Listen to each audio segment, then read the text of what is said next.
Domethënë, kjo pajisja mobile që kom ndërtuar në fal ndërtimit të disa komponente të gjysmë përqyese, fal studimin mbi shkencat e nanoteknologjisë, kjo e shfrytëzon një lloj energjie që mund të punoj nga 2 javë deri në 1 muaj pa pas nevojë të karikohet në një energji alternative.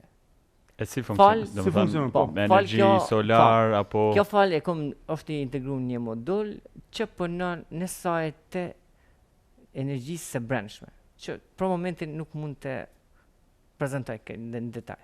Këto janë shpike personale tuat apo janë... Kjo është shpike personale, kjo nuk është nënvarë nga një energji solare. Po predika duhet me marrë reglat fizike...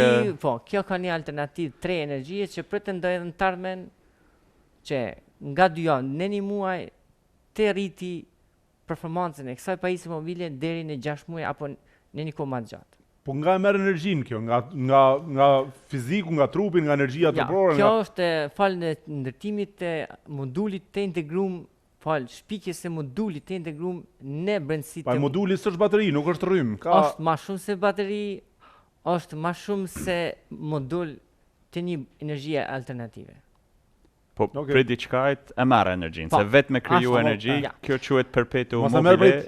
Punës prej rrezave nuk ekziston. Domethënë, është rregull fizike. Nuk është për lidhje me perpetuum mobilën e kum aplikuar në vitin 2016-2017 në zyrën e patentës austriake, që përshëndes personalisht ekspertin në fjalë, është pamundshme, është parritshme, po si që edhe tjetë arritshme është pa e pranueshme për botën komerciale qoftë të individit apo të biznesit. Po, në përgjithësi sipas rregullave fizike, mund të ekzistojë në të ardhmen një pajisje. Mund të ekzistojë ndoshta me zhvillimin me një qasje 3 që pretendoj të krijojë një kompani dhe të vazhdoj rrugtimin drejt këtij misioni ose kësaj agjente. Do të thënë kjo pajisje mobile mund me mat diabetin në gjak?